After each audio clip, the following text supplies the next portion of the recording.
Hello, and welcome to Fist of Firsts, the podcast where I try and find out what makes the funny people who make us laugh tick. I'm Tim Reed. I'm a TV sitcom writer, and I'll be asking some of our finest comedians and comedy writers a bunch of first-time questions to uncover the pivotal moments in their life, their career, and their creative process. I want to find out how the people who think differently think, so that we can all learn from the method behind their madness and be more creative. In this episode, I'm chatting to Matt Forde, political comedian, satirist, TV and radio presenter, and of course impressionist. Matt's a regular on TV shows like Have I Got News For You and Question Time, and he's hosted his own TV show Unspun and many radio shows, including his podcasts Political Party and Down the Dog with John Richardson. In the next hour, Matt tells me how a man with eyes tattooed on his buttocks inspired his passion for politics, how he developed the spitting image voice of Donald Trump, and he talks me through the impact his recent cancer diagnosis and treatment has had on his approach to comedy. Enjoy! Matt Forde, how are you? I'm good. Thank you very much. Lovely to see you. No, thank you. Thank you for making the time, because I know you're obviously busy, not just with Down the Dog. You've got your End of the Eras tour. Not the End of the Eras, End of the Era. How many eras can you have? So that's about to start, isn't it? And obviously Keir Starmer's speech today, did you catch it? I did catch it, yeah. Do you know where the sausages are?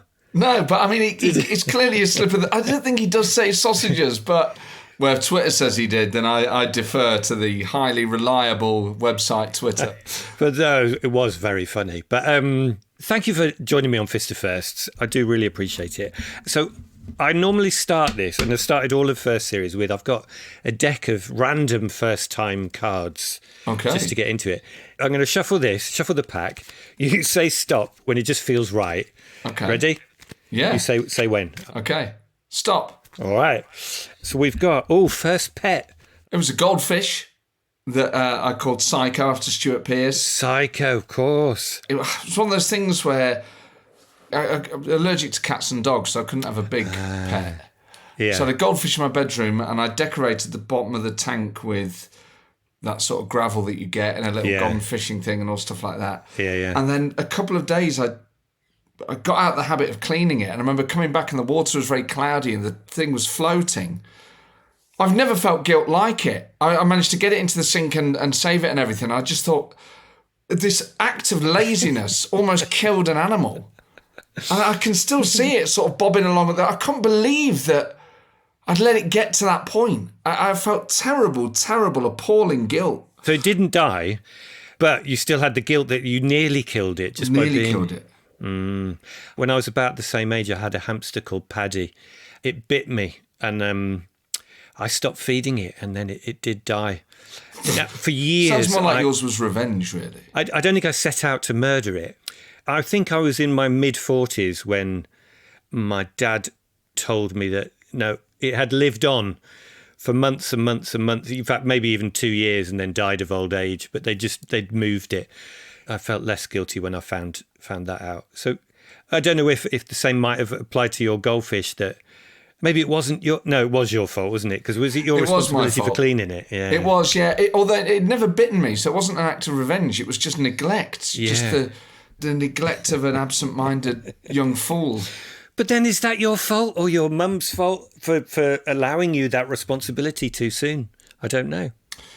Yeah, fair point. You know, if you think about it. Yeah, it's all on her, actually. Why should I take responsibility for that? I was the one who saved its life. You did save its life. She was the one who let an eczema-ridden child... You were 8 years old, did you say? Something like that? Something like that, yeah. And yet you saved a life. Yeah, that's a good spin on it.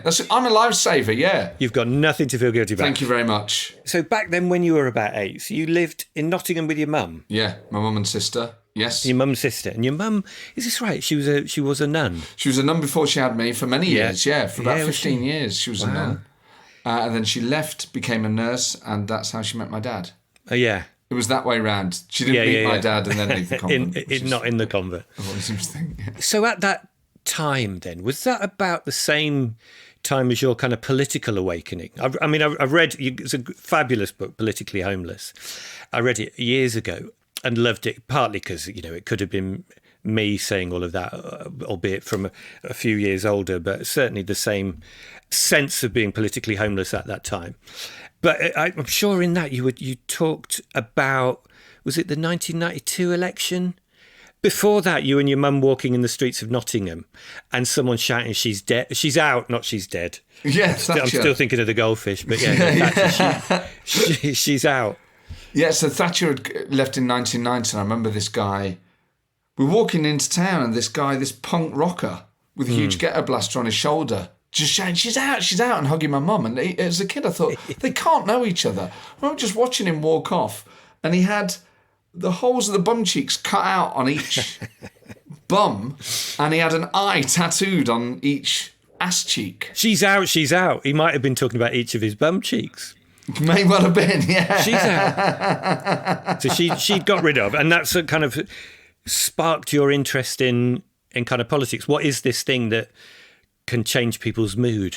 Yeah, and I think my mum was fairly political. She never joined a party, and there weren't political books in the house, but I got the sense that she was Labour. Also, I think because we were going to church a bit, you get a sense of fairness and things being unequal, and we were growing up on benefits in difficult times in a single-parent household, so you're kind of aware that you're not really aware of privilege yet, but you're sort of aware that in whatever sense you might realise that you don't have it, and that life might be better for folk like us under a Labour government. So I remember in 1992, people seemed to think that Labour was going to win. I must have been 9 at that point. Yes, I guess it would have been around that time. It would have been around that time that I was obsessed with football and starting to have this political interest awakened within me. Which went on to, so for if anyone who doesn't know and only knows you for your comedy, you got involved then with the New Labour project. In fact, you were an advisor in the Brown government, is that right? Well, I worked for the party towards the end. So when Blair was leader, and in that handover period, and when Brown took over, I was a party organiser. So I would get sent around the country running election campaigns and by-election campaigns all over, in Wales, in the Northwest, in Scotland. And then I worked as an advisor in local government. So yes, in a relatively short space of time, I'd gone from being an enthusiast and a fan to then working in it, which was an amazing experience. And how did that relate to the comedy? I was going to say which came first, but it sounds like obviously the interest in politics and, society and fairness came first. But so as you went through schools, you were obsessed with politics and football. Did the comedy play a feature at all in your kind of school life? Was it part of who you were then? Yes. So I would do, every year there was like an annual school talent show that I would do, and I would impersonate some of the teachers as well as football commentators and whatnot. And then I think I did my first gig when I was 16 at a pub in Nottingham. I just loved it. But it's the same with both of them. I never thought I'd ever work in either of them. I just thought they were great things. And I think when I was doing gigs, I don't think I would ever have dreamt that you could, or that I could do it full time and make a living doing it. I just thought, well, I enjoy doing it. I can do a few silly voices. I might as well, what I'm going to do, not do them. Do you know what I mean? Like, it just felt like a rational thing to do. But I was never really thinking that I could ever make it. Sometimes I think when people get involved in things, you meet peers in comedy and in politics, and I guess people will find these people in any walk of life to have very clear goals. Yeah. And measures for whether they're doing well or not. I never had that. Yeah. You have to work hard, and I do work hard, but I think having those, like, trying to apply order to a disordered world and to things that are out of your control seems to be like a recipe for constantly feeling like you're failing, really. Yeah, but is it a recipe as well for comedy, though, I suppose, in kind of, because you're spotting that disorder, that allows you to see the ridiculousness of things, or at least have things you want to poke at and go, look at that, that's not right.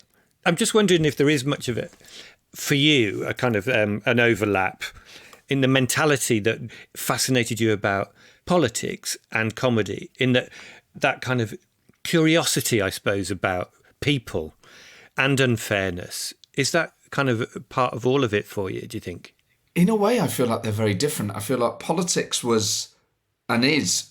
The reason I enjoy it is because I know that it matters and that it's really important and that you have the potential to change the world for the better. With comedy, it feels really quite selfish. That's so interesting. That you're basically showing off. I might do comedy that takes the piss out of powerful people and mock them for all sorts of things. But really, the satisfaction is making a room full of people laugh. And that is a kind of single-minded, selfish pursuit. Yeah. I get that comedy makes people feel better, and in the last couple of years, I've really, really appreciated the value of other people's comedy. But really, I don't do it to, like, make a difference. I do it because I love making people laugh. And is that why you did the impressions in the first place, say at school, mimicking the teachers and sports commentators or whoever it was? Yeah, I think once you realise you can do something, it's like a magic trick or keepy uppies or whatever. Yeah. Like, why wouldn't you do it? Like once you're like, oh God, I can make myself sound like that person. Yeah. There's something really addictive about it. Yeah. So I feel like in a way it was beyond my control. Yeah, really?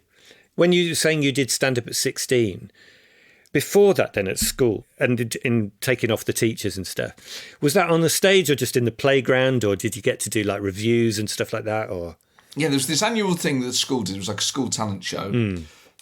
And then when I was in sixth form, they would let some students do the assemblies. So I would do them as sketches. You know, they'd be like, who wants to be a millionaire one? Because I could do a sort of half-decent Chris Tarrant, and that was a big show at the time. So in a way it was like... It was like a Nottingham version. It's like a school version of SNL, where every week a few of us would do a couple of sketches that, because it was a school, obviously there kind of had to be a point to it. There had to be like a message. It was often bolted on, but that was a really cool bit of freedom to be given. Yeah. And then so how did that evolve when you went into kind of, you went to uni? Yeah. What did you do? Politics, of course you did. Yeah, of course I did, yeah. So by then I was just fully into it. Obviously, by then I was just fully obsessed. Yeah, and still not thinking of comedy as any kind of possible career option. Maybe a bit more by that point, because people I was starting to gig with, so that's when I met John Richardson. And then you're starting to realise, I guess it's more just an age thing, is you're getting into your 20s. Yeah. So you're still very young, but you start to realise, oh, actually there are ways to have careers in these things. Yeah. So I was working part-time for a Labour MP, then started working for the party after university. So I was sort of on that track, really. I was already sort of fixed there. But once I started working for the party, really, that was such an all-encompassing job that I couldn't really gig that often. So, and also it felt a bit, I guess, inappropriate. I mean, even then I had a level of political judgment that felt like a member of party staff shouldn't be doing gigs in the evening. And I wasn't doing political stuff then. It was only about 15 years ago, maybe even less, maybe 14 years ago, where people had just said to me, you're doing stand-up, you're obsessed with politics. Why aren't you doing stand-up about politics? Why aren't you... And for some reason, I'd always kept them separate. They felt like two completely separate pursuits. So I was glad that a few people said that to me, because then I did combine the two, and then that really has been far more satisfying. Yeah, so what kind of stuff were you doing then while you were at that point? So kind of uni, you were still a student? Were you down in Bristol then? Is that where you met John? No, I was at Nottingham Trent, but I met John. He did a gig at Trent University. So a friend of mine, Al Pitcher, who's a great comedian from New Zealand, who's now a megastar in Sweden, was gigging in Nottingham. So I'd always go and see mates when they were gigging in Nottingham that I'd met on the circuit. And John was on, and this was at the Clifton campus at Nottingham Trent. I'd never heard of John before, but Al was on, so I went to watch him. And then we chatted near the green. I really liked John. And then by memory, I think John was comparing. I mean, he died on his hole. Did he? But he was hilarious. And I just knew the rest of the room was wrong. And I think it was a real first thing in realising the things that I've just found funny, and that when not being led by the room, I just thought, how are they not finding this funny? This guy's brilliant. And he gave me a lift home that night. And then from then on, we were, destined to share our lives together. But it was obvious to me that he was really funny. But it's obviously back then I was just doing the stuff that what do blokes in their 20s do stand-up about? Nights out, stuff you see on the telly. It was average, if not below average, unremarkable stand-up. So at what point then doing that did you think, I can make this work? I mean, you could sort of, early on I got to like the semis of a few competitions when I just started, and I thought, I was sort of aware that I was a teenager and I was up against adults, and thought, actually, I'm sort of half decent at least. I thought, I'm half decent, I can make people laugh. At least I'm not deluded, do you know what I mean? Because you see deluded people and you think, I want to turn into that. Yeah. So that was like my main fear. And then you were seeing other people that I'd gigged with start to do really well. John Richardson and Russell Howard in particular. I thought, oh man, actually, this isn't like... And they are obviously two exceptionally talented people, so they were successful because they deserve to be. But it makes you realise, actually, people that you've knocked about with can end up doing this. Yeah. That has sort of prodded me a bit. And then I think I just ended up in a really lucky situation where I'd moved to London. I was kind of working on the edges of politics and drifting away from it really as a line of work, and had started to do bits and pieces of radio for Talk Sport. And then they offered me a show 3 or 4 nights a week doing the overnight shift. Yeah. That allowed me to ditch the day job and do that, and then 3 or 4 nights a week be out there gigging. So that was the really, there was never any plan. I was like, right, I need to do this to get that. I just sort of drifted into that world, and that allowed me to leave the other. And I never had that awful thing that some people have where they go, right, in order to jolt my career, I'm going to give up the day job, not know how I'm going to pay the bills. Because, and all this is informed by my upbringing, is I had no financial security. I couldn't afford to take a leap in the dark.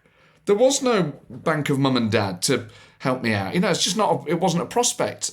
So your financial security is like the thing that you have to prioritise. So once I was lucky to be in a position where I knew I could pay the rent with the radio, then that allowed me to, in London, and then just gig way more. And then things started to move a bit faster after that. So just by saying yes to kind of paid things that you knew you'd enjoy more than the last thing, you kind of inch towards it. Yeah, basically, yeah. And then at that point, so you got the radio gig, you were doing some stand-up, but it was still not the political stuff. I know you say you were kind of just doing what 20-year-olds were doing, but how at that point were you kind of coming up with your ideas, developing them? They were just sort of the occasional things that would occur to me. And as a result, it was a bit of a ragtag of whatever set I had. There was no kind of common theme, really. It was just kind of funny thoughts. And I'd never thought about, I should sit down at a computer and just try and write X amount of hours a day or whatever, like I do now. Yeah. So then as a result, it was always quite limited. I'd come up with funny ideas once in a while, but a lot of it was based on telly. So it was either slightly news-ish, like the way news reporters speak. It was often about just like how things sounded, really. So it was kind of slightly impressions-based, but it was all fairly tepid stuff, really. Yeah. It was only when I started doing political stuff around 2010, 2011, that I realised, what's great about that is there's always stuff going on. So I could always just be writing, really. And a lot of that writing will never see the light of day because it's not good enough. But if you're writing all the time, then you've got that constant stimulus of stuff to write about. Yeah. Which is just, in a way, is like a burden. But for me, I find that preferable to how I used to do it, which is basically sort of sit around and wait for an idea to strike. Yeah, which seems like a very perilous way to try and base a career. It's very hard to do it just that way and get enough material to kind of keep growing stuff and getting a show, I suppose. But I can totally see what you mean about once you've landed then on politics being a source of stimulus and material, it's constantly changing. It's a never-ending source of stimulus, as you said, I guess. So at what point then did you feel like you'd got a break at the next level where you were suddenly becoming well known? And I don't know, because I'm not sure you ever feel like you've done it. Do you know what I mean? You're always kind of... I just think, whether I'm a product of my upbringing or whatever, obviously it's an uncertain industry, and I'm kind of got irons and fires. I've got a radio show and a few podcasts and I talk, I've got a few things going on. But I think when you first start doing telly, you start to think, okay, well then that is a definite sign that you've achieved something. Yes. It's not the achievement in itself, but you think, right, okay, I've been on Mock the Week a couple of times. I think getting my own show was that was the first thing that felt like that. Was that Unspun? Was that the first? Yeah, on Dave, and I did 4 series of that. So you thought, which is amazing. Okay, getting any TV show made is so hard. Getting anything commissioned is very difficult. Yes, particularly if you're not a big name, and then getting it recommissioned is a big deal. So then what's great about that is you're making the thing you actually want to make. Yeah, and you can shape it. When you're on other shows, you're always having to literally play a game because it's Mock the Week or it's Have I Got News For You or whatever. You're trying to fit into that show and play a role, play a part. Yeah, and often you're not. It doesn't give you the space to be yourself, really. You've just got to basically blast out one-liners, regardless of what sort of comedian you are. So I think when Unspun was commissioned, I felt like, right, okay, that... So how did you land that? Talk us through that. I think Brexit and Trump helped. And I remember them saying that. There was this sense that there wasn't like new satire on telly and that things had got very strange and unpredictable. And they wanted to make a topical show and they'd come to see me in Edinburgh. That was basically it. Yeah, that they'd spoken to Avalon, who represent me, and we developed this format. Yeah, that was an explainer about the week in politics, but not from the mouth of someone who was completely cynical about it. It came from a worldview that I don't think they are all in it for themselves. I don't think they are all corrupt. It's important to discern between the ones that are and the ones that aren't. Yeah. I also understand that people vote different ways. So the idea wasn't to lambast people who had different opinions. It was to attack the powerful in all parties, left and right. So that was a very satisfying programme to make. And was that about the same time that you started Political Party, the podcast and show you do? Yeah, so that really helped as well. So I'd started that about 3 years before. I started that in 2013. And I think having a live show in London every fortnight or every month, I think it was then, where I was interviewing politicians and turning over a lot of topical material was great because lots of TV commissioners and channels would come down and watch that. And I think that really helped get it away because they realised that I think he was someone that was already doing that sort of thing and that this sort of thing should be on telly. And I guess what you got and what you were showing and demonstrating at that time is obviously the ability to take people off and do the voices, which just instantly gets people on board and laughing. But as you said, and I hadn't thought about it like this before, I don't think, because you don't come at politics with much of an agenda. There's a downside to being, the fairly, centre-left or centrist dad as I am. But the upside is that you could, as you say, you can see both sides. So it's not a case of firing arrows from one side to the other. It's a case of going, look, this is what's going on and this is good and this is bad and this is ridiculous.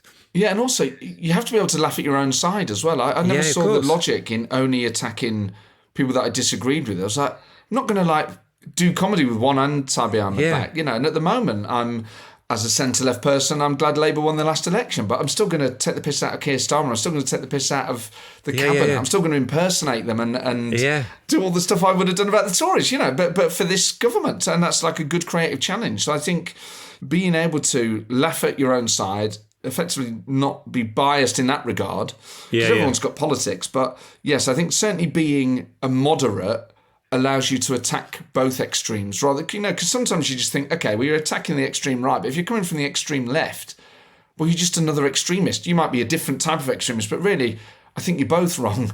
So coming from a moderate position, which is a deeply held position, but also I think is also where most people are, I think is a good grounding for political comedy, which a lot of people presume it's not, because they think, oh, well, it's wishy-washy. You're like, I am just as passionate about what I believe in as the angry lefties on the left, or the angry Tories or the angry Brexiteers to the right of me, or the angry nationalists up in Scotland. I'm just as passionate about what I believe in. It's not a compromise.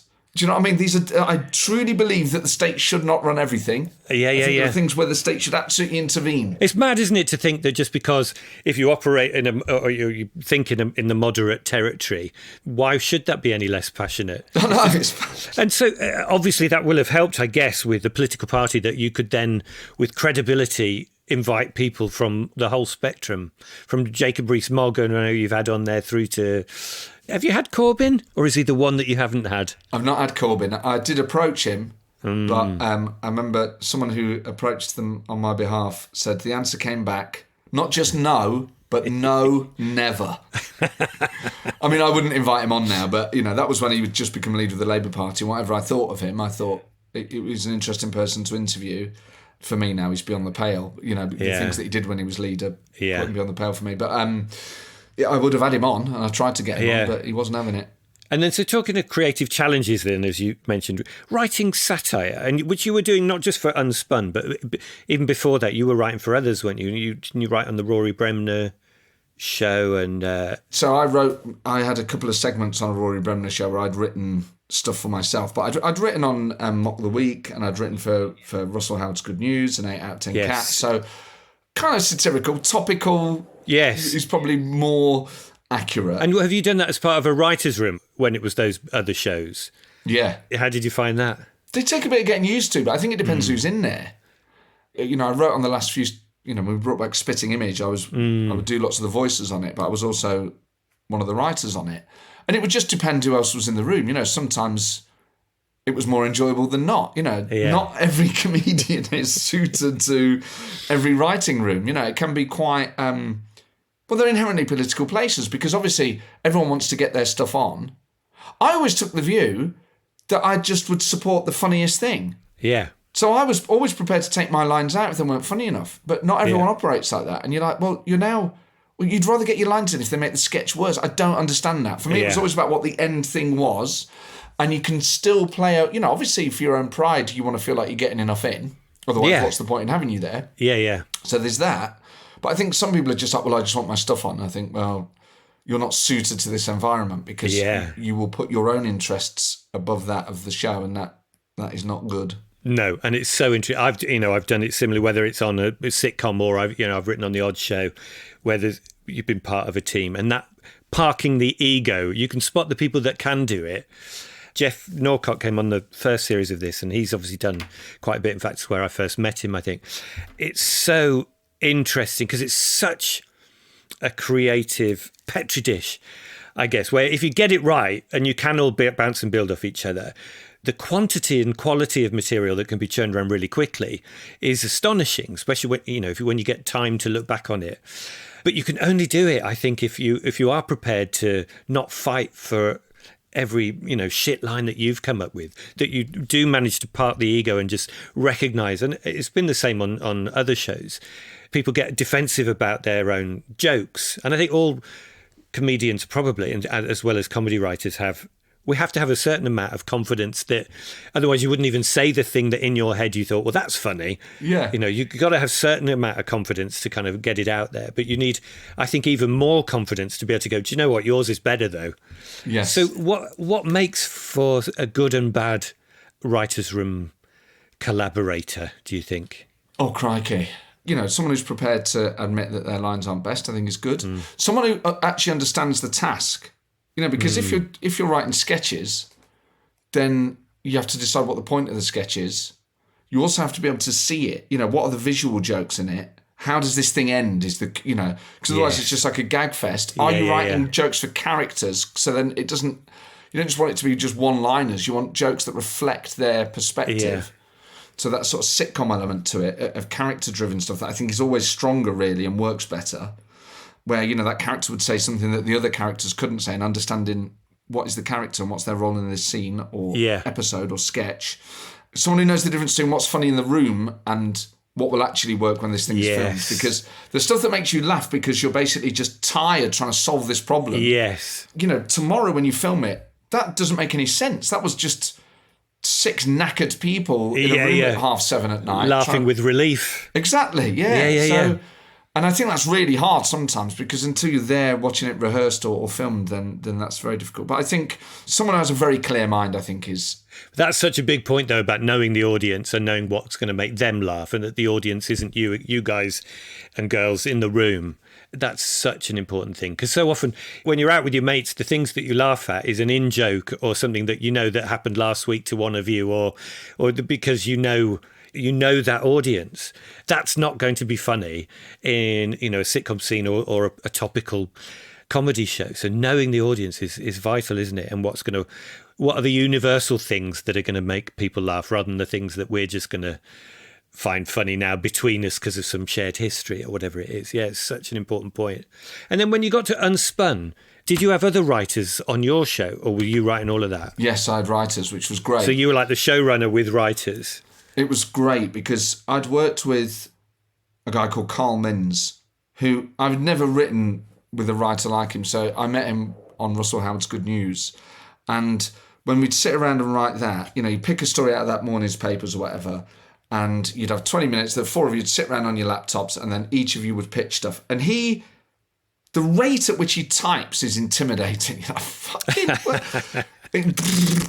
Just the noise of it. Yeah, you're like, how many ideas have you got? And then he would basically pitch you.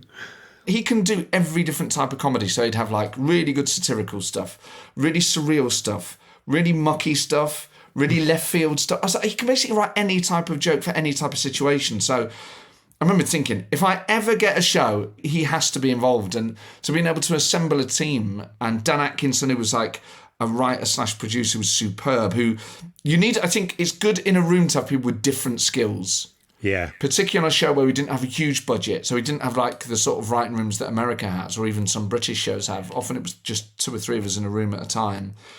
He was really good at structure and understanding where any particular piece had to go, whether it was a monologue piece or a sketch or whatever, as well as being very funny and having different ideas. And then there were just other comedians that were exceptional, people like Paul McCaffrey and Julian Dean. Yes, yeah. Really funny people who weren't necessarily political, but just have funny, people whose comedy is good and have funny angles on things and have a funny voice.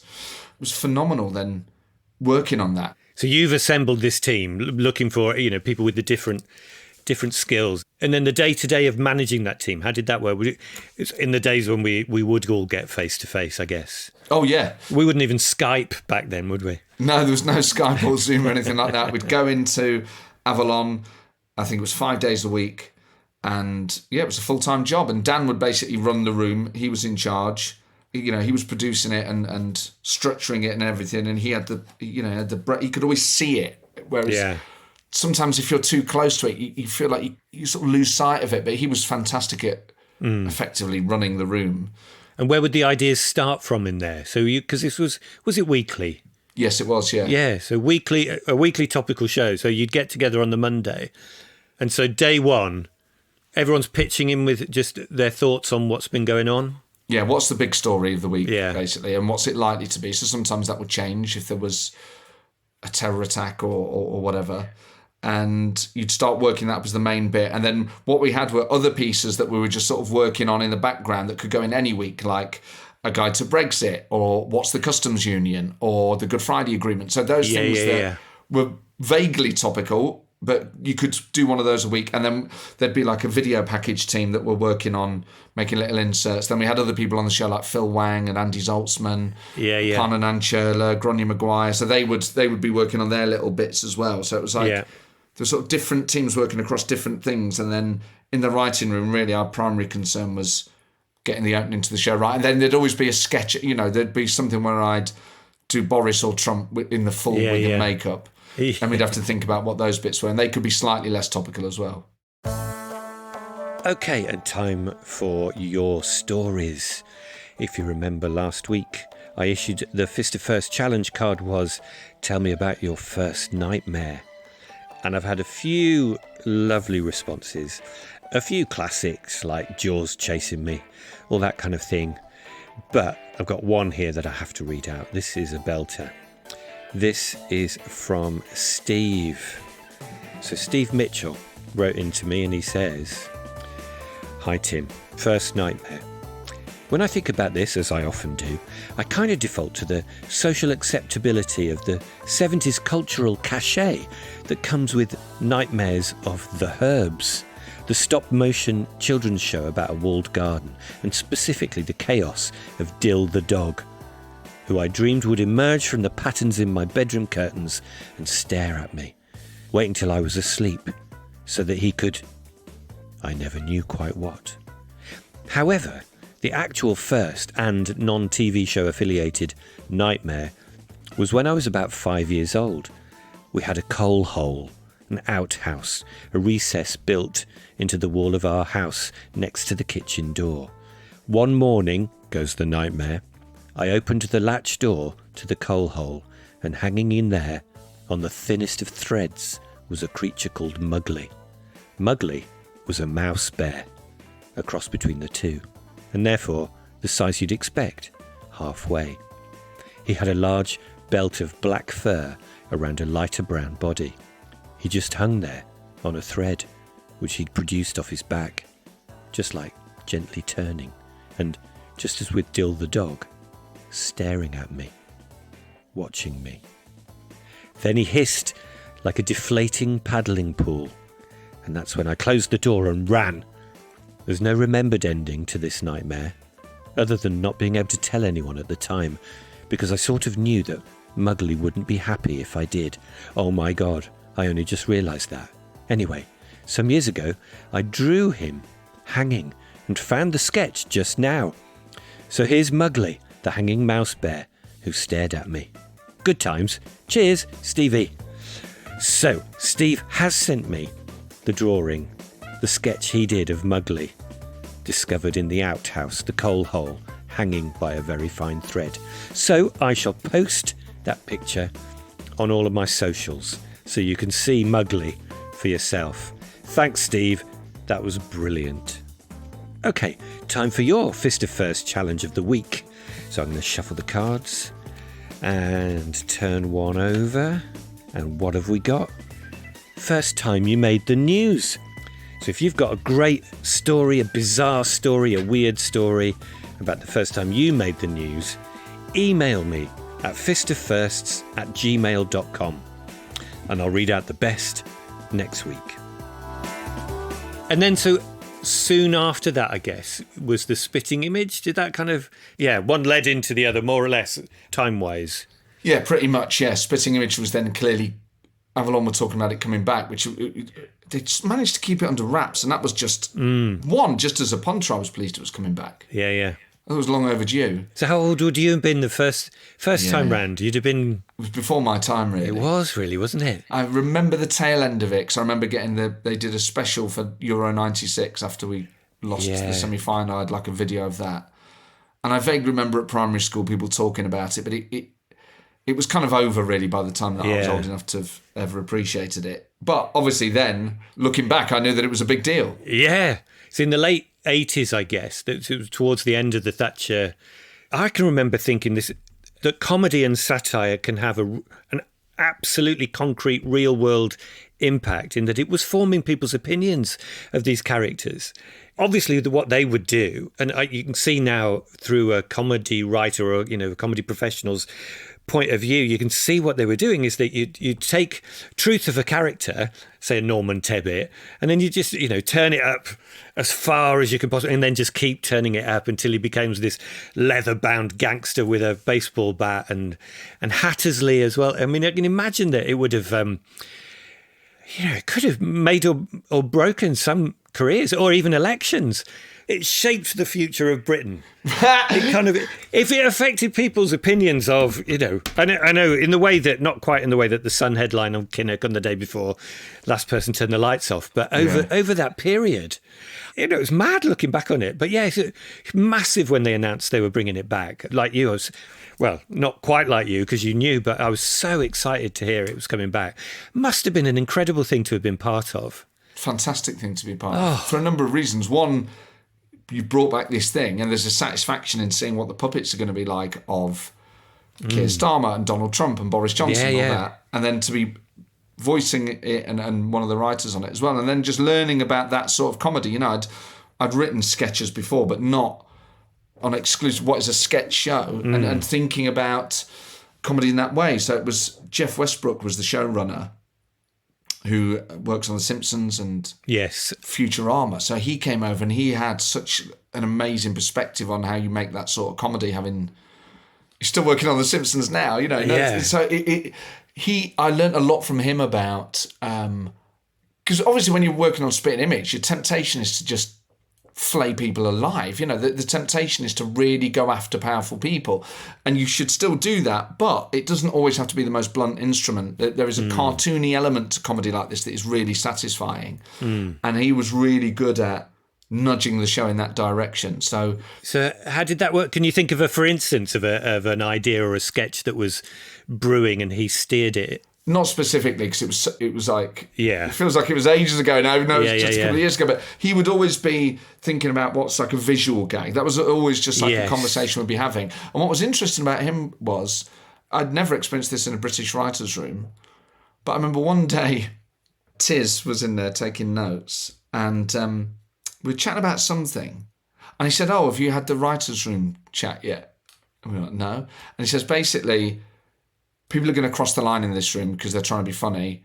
It doesn't necessarily reflect what they believe. So we've all just got to agree that we're cool with that. And I was like, yeah, that's good. And it's good to set that up at the start and say, right. Yeah. Especially on a show like this, people are going to push it or they're going to say the wrong thing. And in a room where everyone knows that that's why they're doing it, that's the sport. So 100%. Yeah. I mean, I don't think anyone did say anything that I was... Yeah. But what it does, I suppose, just signalling that from the start is you're telling everyone... We've got a safety net, four walls rule or Chatham House rules, whatever you want to call it. Go wherever in this room, we can explore it. Because sometimes you get to a place where you think, we shouldn't go there. But having gone there, it's triggered another idea that actually is going to work. And we wouldn't have got to that if we hadn't gone there, if you know what I mean. So what a great setup, a great signal, I think, to say that. I loved that. And also, you've not necessarily all worked together before. So you don't know where someone else's line is or whether they're going to be offended or whatever. So not that anyone was particularly offensive working on the show, obviously, but it was... I thought that was a really interesting thing to set the ground rules first. So I got a lot out of it. I thought it was such a phenomenal project to work on. Is there any future for it, do you think? Is there any talk of more? I don't know what the future is TV-wise, but really, I think its future certainly, at the very least, exists live. So we did it as a West End show. Oh, yeah. About a year and a half ago. So Al Murray, Sean Foley and myself wrote a version of it for the West End. And what was fascinating about that was having got used to the stuff you could or couldn't get on telly, like the early rehearsals or early previews that we did in Birmingham, we just got used to writing within certain parameters.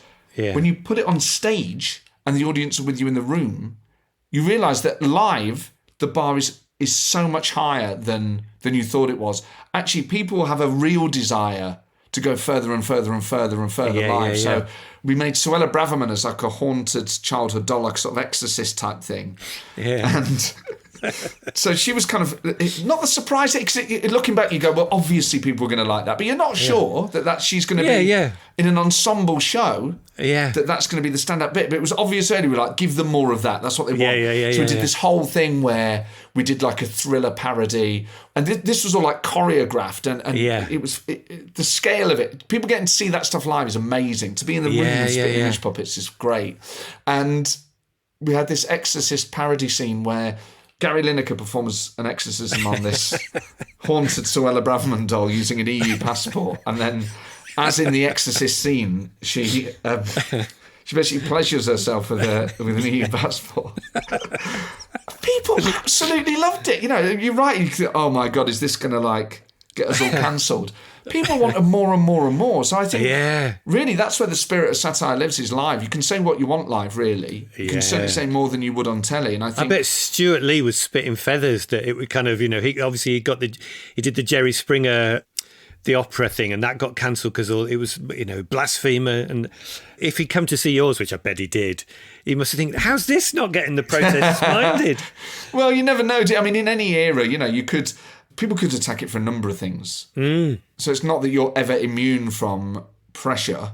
From any wing or any lobby. So the live show certainly showed that there's a huge market for this stuff. Yeah. People really want it to be on mainstream telly where they can easily access it. Yeah. Well, fingers crossed it is again one day. But you were saying that whole scene grew. Did it grow beyond the writer's room once you started testing it and could see how much people liked it? Did it change and evolve through those early testing? So, I mean, the show kind of evolved. So we did it originally we kept having to change it because it was when the Tories were just tearing through prime ministers. You're like, well, we've got a plan to do this show, but in a way, we're trying to make it so that it was slightly set in time without having to change too much. Because logistically, changing a live show is a lot harder than... With a telly show, you're making a new episode every week, so you can address stuff. With a live show that's got puppeteers and choreography and musical accompaniment, the actor can't just say a line differently. Someone has to re-record it. The puppeteers have to rehearse the new line. The sound cues all have to be changed. One small change was so logistically challenging. So you had to be confident on the change. If you're going to make a change, you had to go, I have to know that this is the right... Exactly. And you can't always know that. You can only ever really be fairly confident. So we set it in order to...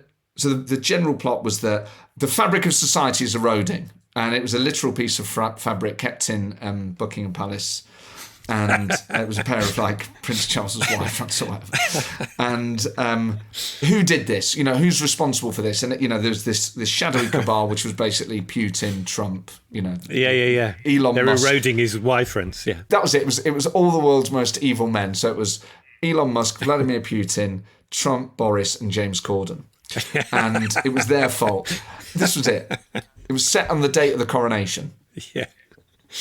The king tasks Tom Cruise with assembling... It was basically a sort of Marvel type thing. Idiots Assemble, it was called. And he assembles Tyson Fury, Idris Elba, Greta Thunberg, Angela Rayner. Just like a motley crew of... Because you don't want it to just be politicians. Like the original Spitting Image... It was everything. It was sports stars and musicians. Yeah, absolutely. And you've got to get all those in. So we had Ant and Dec and Taylor Swift and Ed Sheeran, and you want to have the full gamut. And they basically go to war with these people and save the day. And they fixed the fabric of Britain. Exactly. So it was that, and then we started with that as our basic idea. We started previewing it in Birmingham, and that was a lot of that was just logistical, really. But we'd written a full show, and then it was just obvious then so the songs went down really well. So more songs. So when it came to the West End, we called it Spitting Image the Musical. Yeah. Idiots Assemble. So we just tweaked the title to say, look, this is a musical, and some of them were parodies and some of them were original songs. With Suella, she didn't have a song, so it was Thriller was the obvious, and also it's a tune, so that's a satisfying thing to see and hear, And still so true to the original Spitting Image, of course, in terms of the songs. The songs were such a big part of that's a massive part that of first series, yeah. So that was like Suella to the tune of Thriller, because I'm Suella. And I've seen your Angela Rayner. I assume you were doing Angela. No, so Deborah Stevenson did Angela Rayner. Oh, did she? Yeah. Well, that makes sense. In the West End. But yes, I've seen yours, obviously, on The End of an Era, which I saw up in Edinburgh. Oh, yes. Which was just hilarious. I mean, I said this to you afterwards, but the way I think you obviously had that strong thread of a narrative all the way through it that also brought in those different impressions, but that also made, real humour out of your recent cancer diagnosis and treatment. It was just such a funny show. Oh, cheers, I loved it. I absolutely loved it. And some of the impressions as well, I think, were, I was surprised to see your Angela Rayner. It was very good. Oh, thank you. I mean, it's a bloke doing Angela Rayner, so it's not going to be as good as... Yeah, but in a way funnier. Yeah, and it's the same as Spitting Images. Working on that sort of taught me about capturing the essence of people. And yes. What's hilarious about Spitting Images, you're voicing a puppet version of someone. So it's a puppet based on someone, but it's in a way, when you see the puppets, they've kind of got their own personality and own life, so they're like a version of that. Yeah. So it can be a bit more cartoony and a bit sillier, and some of the ones I do, I think are kind of like, they're almost like hyper real. I try and get every little bit, and then with others, they're slightly more dialed up.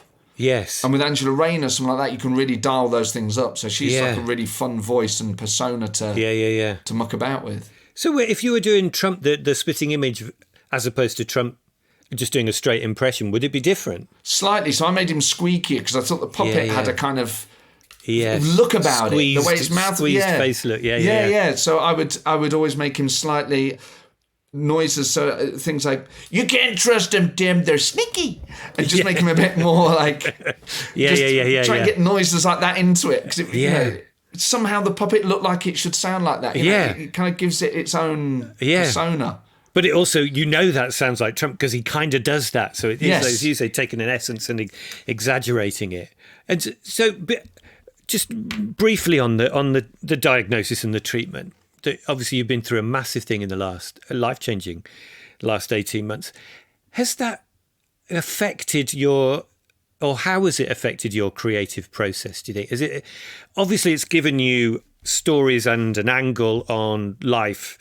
I know when you've gone through something, whether it's traumatic or just extraordinarily different to what most people's experience is, it gives you a different perspective.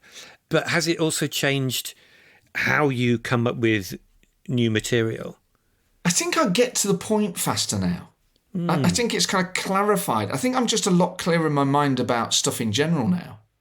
And I think in a way, there's something quite liberating about going through something that... I always think I've had a fairly good work-life balance, but I probably would major on work because of that, constant fear of not being able to pay the bills. Yeah.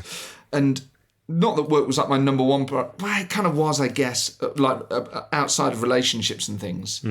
So in a way, when you're forced to confront your own mortality and how you're going to feel if you've not got much time left, work didn't come into it at all. I just wanted to spend more time with my wife. Now, obviously, I love work, and getting back to work has been such a huge part of my progress and rehabilitation, because then you rediscover who you are. You don't just exist as a patient. But I just think, in a way, going through something that big, I find it slightly decluttered my mind. I can just think a bit clearer now. In a way, because really it doesn't matter. Like it does and it doesn't. And obviously it matters. I care about what I do, and I always want to make the funniest show possible. I want to continue to work in this industry. So I'm a highly driven individual and always was. I just think it's helped me just to kind of, I think before all this, in a line of work like this, there's always so many different things going on that you always feel like there's sort of an email somewhere you haven't replied to. There's always like a background feeling of dread. Actually, this sort of wiped the slate clean for me. In a way, I'm like, if I haven't replied, I haven't replied. Like, I can't just keep going back through my inbox looking for emails I haven't replied to. Because I'm just going to miss some of them. And people might have to chase me. I'll eventually get back to them. It's not the end of the world. I think just having that almost like jolt to the system really clarifies your thoughts. Now, there's still routines that I'll write that are too long-winded, that don't make it. They still have to go through the process. But I just think in a way, it just helped me think a bit clearer. Having come through it for a period of time, I didn't have any creative thoughts. I was kind of, but that was obviously I was on a lot of medication and stuff for pain. So then you can't think clearly on those things. But as I returned and got back to like match fitness, I just feel like it just kind of, I don't know, it gave me a clarity, and I think it also gave me something else to talk about. Not that I would ever do a show that I don't think that had no politics in it, but just being able to talk about a little bit of personal experience in there as well. Kind of like a nice creative challenge. It just puts your brain in a different place, and I think in a way it's just been like turning myself on and back on, off and on again. Yeah, that's so interesting to think of it as it's easy to say that it kind of changes perspective and makes you prioritize things differently, but the way you put that, I think, is really interesting in that as well as doing that, it quietens down a lot of the unnecessary noise that's going on in our lives all the time. I found exactly the same thing when Ava was born, my daughter, who has Down syndrome. At the time, it's such a big thing, anything like that makes you realise probably the rest of your life isn't going to be quite as you thought it was. But as soon as you, and as you said, as soon as you've then gone through that brief period of whether it's grieving about the life you thought you were going to have, and you've got through that, the clarity then on how you see the rest of the world and your life, I think it is so liberating. And that sense of perspective is also so liberating in as much as you're then not frightened about so much, and that's creatively liberating, because you think, well, what's the worst that could happen if we have this idea, develop this idea, and you stop taking things so seriously that it stops you playing with an idea and being imaginative. That's so it's really interesting to hear that you've had a similar kind of experience, I guess, obviously on something very, very different. Well, you're sort of lucky to work in industries where you get the chance to make something of it. I mean, how many patients sat on the ward that I was on could even conceivably think, well, one day I might get a routine out of this. Yeah. Or whatever it is. Do you know what I mean? It might just be one joke. But that they count. That counts as something. So to be able to stand on stage at Edinburgh or tour or whatever and get a couple of routines out of it, you're like, well, that's great. But it's also routines that will then touch somebody, and again, certainly find that when you can laugh at the humour, the funniness, the ridiculousness, the satisfyingness, whatever it is, around something that might have dragged you down, then there's something wonderful about that. So you being able to do that, it's not just amazing for you, but for everyone in the audience, really, that they take that. I'm going to finish slightly lighter than that in that I've got some listener questions. Okay. And one's a belter. Okay. So the first one, here we go. This is from Hayley in Mansfield. She says, Matt, comedy or football, which is best? Oh, football's best. I think there's something about football that is so... Because there's more wrapped up in it. I mean, I do think I've certainly learnt the value of comedy from an audience's perspective, having been through everything, that in hospital, I had to watch stuff that was funny, because if I was watching anything violent, it would trigger pain, or anything stressful. Yeah. But I think the collective experience of football is so... You've got no idea what's about to happen. Neither of the people involved. And it's tied up with so many other emotions about your family connections. I always think about my granddad when I go back to the City Ground, and the history of the place, and for Forest, people like Clough and Stuart Pearce and the glory days and things, and being from Nottingham and it being such a big part of your identity, and having to wait so long to get back into the Premier League and what that moment means. Those big, and then with England, it's that, on a national scale, they're such special summers we have. Yeah. Especially when and we go it's belonging deep into as well, tournaments. isn't it? Oh, it's wonderful. Yeah. So it's, as well as appreciating the quality of a goal or whatever, it's all those things all in one. So I think as much as I really do, I always thought comedy was pretty disposable. My own, really, I thought, well, stand-up's one of those things that you make it as good as you can, but it's not like music. It doesn't endure in the same way. And I still think that's true, but I think the immediate effect of comedy is so big. And actually, I'm far more aware now that people will come to comedy shows because actually things are shit for them. That's not necessarily the reason they've come necessarily, but, people have got stuff going on, and a lot of it's very big. And that escapism that leaves people basically on a sort of natural high from laughter is actually I'd always perhaps been too glib or flippant about. And I know from the comedy that I really love that it really makes me feel good about life. I don't claim to do that with my comedy, but I mean, when I see other good comedy, that's how it makes me feel. So I've learnt the value of it, really. Yeah, and comedy and football both have that in a way, don't they? That they give you that kind of belonging, that high, that escape for a moment, especially if you're not the comedian, that sense of unscripted theatre and drama that you don't know what's going to happen. They're both magical, but a great answer. Next, this is from Ian Coyle in London. I know Ian Coyle. Well know Ian. Oh, I hope he's well. And Ian says, how much effing makeup has he got on that publicity picture? So for the New Era one. Oh, yeah. Tons of effing makeup is the answer. Great lighting as well, isn't it? Well, I always try and come up with... I went through a period where I'd try and get the word political into a title, and then I went through a period of Brexit puns. And then I thought, well... I did Clowns to the Left of Me, Jokes to the Right a couple of years ago, which I couldn't believe it had never occurred to me. Yeah, it's a lovely title. And then I got to dress up as a clown and a joke, and it's a silly poster. And then the last couple, I basically had ceased to be able to come up with titles, doing Edinburgh every year. So lots of the amazing stuff at Avalon, when it's time to think of a new title, we'll just start an email chain, and people will knock about ideas and poster ideas. Mary came up with Inside Number 10 instead of Inside Number 9. Yeah. And then you can see a clear theme for the poster. Yeah. And then Claire and Max at Avalon came up with, because of the Eras tour, End of an Era tour. Yeah. And then you've got a clear idea for the poster as well, so replicating that.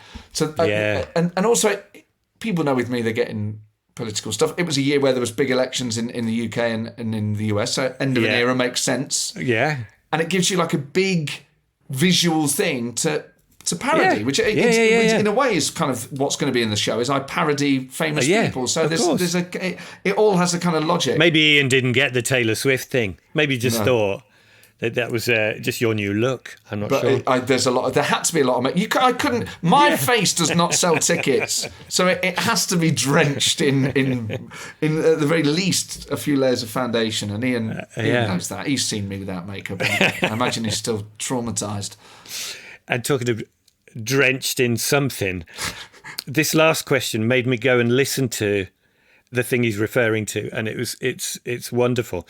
So James in Salford said, did you ever hear back from Jonathan from Swansea? Oh, man. He says, one of the best 10 minutes of phone-in radio I've ever heard. So I went back and I listened to this. And for anyone who hasn't, if you just Google... Was it TalkSport? It was, yeah. Jonathan from Swansea, Matt Forde.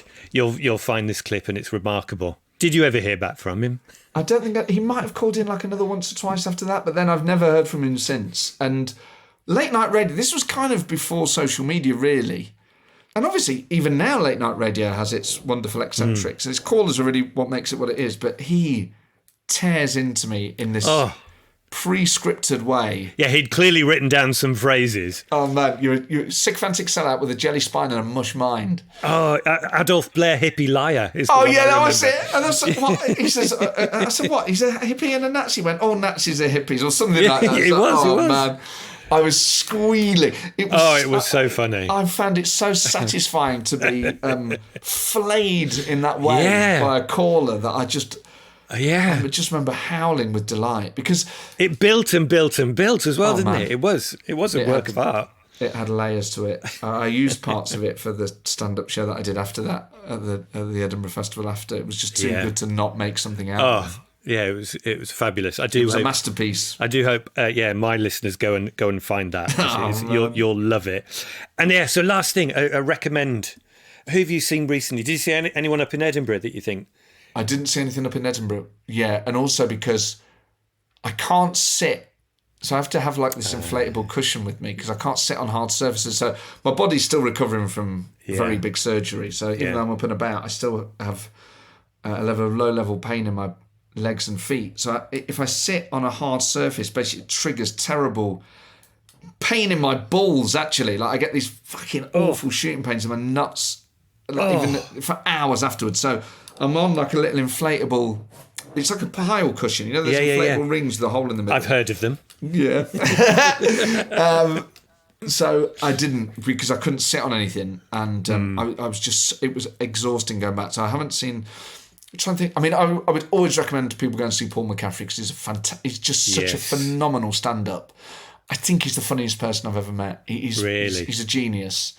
And in terms of telly, I'm embarrassed to admit that I only recently started watching The American Office. In fact, really? Yeah. I was so protective over the British one because I was like, that's the original, that's what it is. And I remember seeing I remember buying the first series on DVD, the American one, and just thinking, it's just not the same, it's too silly. Yeah. And then basically because... It became a different thing, didn't it? Yeah, but it's good for that. It's good for that. Once you accept that it's slightly different. Steve Carell is sensational.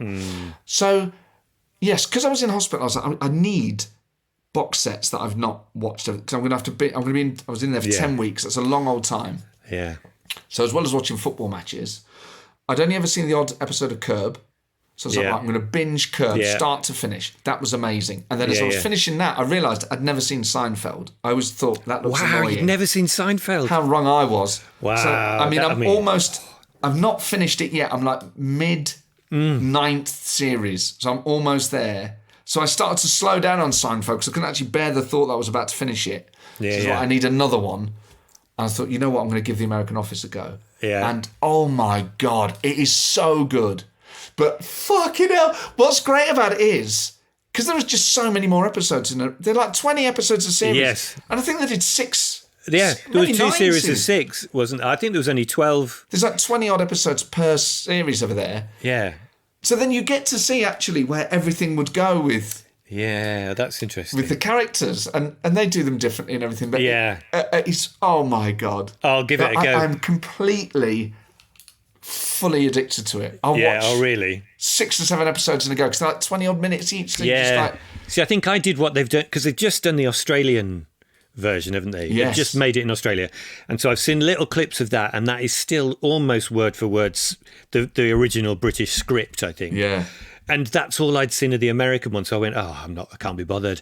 And I know I've heard other people say, it just grows and develops into its own amazing thing. But I've not done it yet. I must give it a go. You will love it. Right. I'm in. Matt, what a joy. It was lovely to catch up with you anyway. Thank you. It's great seeing you Thank you so again. much. I really enjoyed that. That's a real pleasure. Real lovely chat. Hope to see you soon. Cheers, mate. You too. The first thing to say is I saw Matt's End of an Era show up in Edinburgh this summer, and it's fabulously funny. Full of funny stories, amazing impressions, and you'll kick yourself if you miss out. He's touring it from October the 24th until the end of March 2025. Check out mattforde.com for details. I loved what Matt said about the writer's room chat when the showrunner signalled that this is a safe place to be creative, for exploring new ideas, new angles, new lines. That's so important in any creative collaboration. When we're trying to think differently and be original, you have to have no fear of offending, no fear that someone might think you've overstepped the line. It's a safe space. He talked about how important it is to know your audience. Who are you trying to make laugh? Who are you trying to engage with your ideas? Of course you have to love your own work, but when you're doing it for a job, you also need to keep that final audience in mind. And the way Matt described the positive impact of his cancer diagnosis and treatment really struck me. Of course, a life event that comes as a jolt to the system, of course it gives you a new perspective, but it does also act as a powerful noise reduction. It helps you think a bit clearer as the fear goes and you feel more free to play. If you enjoyed this episode, please follow, subscribe, leave a 5-star review, tell your friends, and do subscribe to my email newsletter for exclusive Fist of First news and features and a lot more. Link in my bios. See you next time. Thanks for listening.